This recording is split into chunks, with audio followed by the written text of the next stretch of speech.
Hello குட்டீஸ். இன்னைக்கு கதைக்கு போலாமா? இந்த கதை நீங்க ஏற்கனவே பலமுறை கண்டிப்பா கேட்டிருப்பீங்க. காக்கா நரி கதை தான். அதாவது ஒரு காலத்துல காக்கா ரொம்ப பசியோட பறந்து போய்க்கிட்டே இருந்துச்சு. அப்போ ஒரு பாட்டி வடை சுட்டு வித்துக்கிட்டு இருந்தாங்க. நிறைய வடை அங்க இருந்துச்சாம். அதனால பசியில இருந்த காக்காவுக்கு ஒரு வடைய அப்படியே அலேக்கா தூக்கிட்டு வந்து மரத்துல உக்காந்துச்சு. வாயில வடையோட இருந்துட்டு இருந்துச்சு.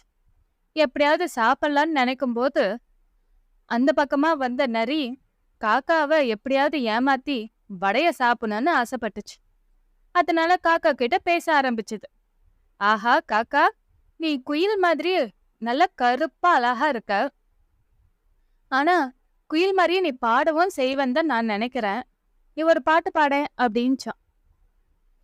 புகழ்ல மயங்கி போன அந்த காக்கா பாடலான்னு வாயை திறக்க வாயில இருந்த வடை கீழே விழ நரி அதை எடுத்துக்கிட்டு ஓடியே போயிடுச்சு. காக்கா ரொம்ப அப்செட் ஆயிடுச்சு. இந்த நரி நம்மளை ஏமாத்திடுச்சே. புகழுக்காக மயங்கி வடைய நாம ஏமாந்துட்டோம் அப்படின்னு சொல்லி வருத்தப்பட்டுக்கிட்டே இருந்துச்சு. அந்த வருத்தம் கொஞ்ச நேரத்துல கோபமா மாறுச்சு. இதுக்கப்புறம் நடந்த கதை பத்தி தான் உங்ககிட்ட சொல்ல போறேன். இந்த காக்காங்களுக்குலாம் ஒரு ஹேபிட் இருக்கு.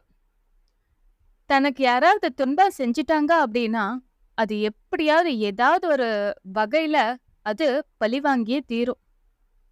இந்த காக்காவும் அதுதான் நினைச்சுக்கிட்டு இருந்துச்சு.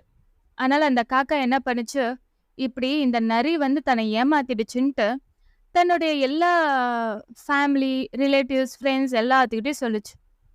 ஏன்னா காக்காங்க எப்பயுமே ஒத்துமையா இருக்கும், கூட்டமா தான் இருக்கும். அதனால இந்த செய்தி நல்ல சுலபமா சீக்கிரமா பரவிடுச்சு. நல்ல விஷயம் பரவறதை விட கெட்ட விஷயம் காத்து வேகத்துல பரவிடும் இல்லையா? அதே மாதிரி இந்த நரி புகழ்ந்து பேசி காக்காவை ஏமாத்துறது எல்லா காக்காங்களுக்கும் தெரிஞ்சு போச்சு.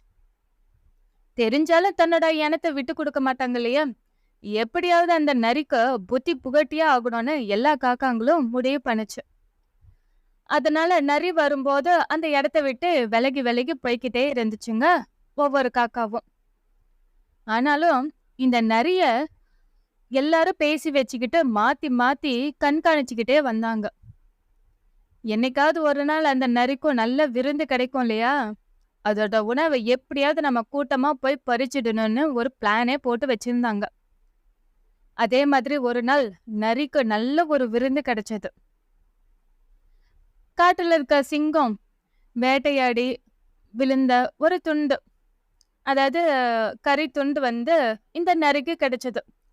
அதை எப்படியோ அந்த சிங்கத்துக்கிட்ட இருந்து மறைவா எடுத்துக்கிட்டு வந்து சாப்பிடலான்னு நினைக்கிறதுக்குள்ள எல்லா காக்காவும் கூட்டமா போய் அந்த கறி துண்டை எடுத்துக்கிட்டு பறந்து போயிடுச்சுங்க.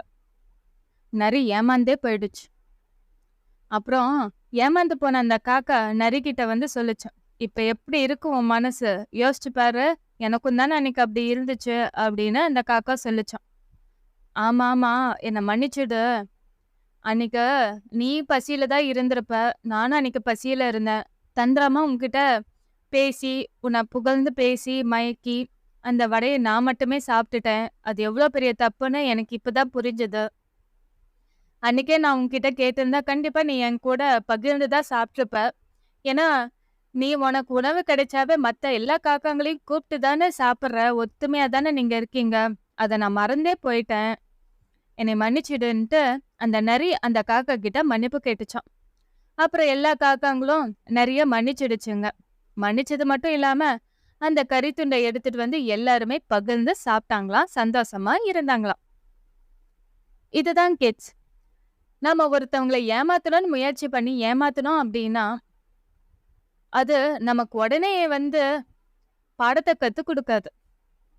அந்த காக்காங்க மாதிரி எல்லா விஷயமும் வந்து எல்லார்கிட்டயும் பரவிடும். அப்ப எல்லாரும் என்ன நினைப்பாங்க, அந்த நரி மாதிரி இந்த பையனோ இந்த பொண்ணோ ஏமாத்துறாங்க அப்படின்னு தானே நினைப்பாங்க. இது ரொம்ப கெட்ட ஹேபிட். என்னைக்குமே யாரையுமே ஏமாத்தக்கூடாது, புடுங்கி சாப்பிடவும் கூடாது. பகிர்ந்து சாப்பிடும்போது அந்த உணவு மட்டும் சுவையா இருக்காது, மகிழ்ச்சியும் நிறைஞ்சிருக்கும். Okay kids, thank you.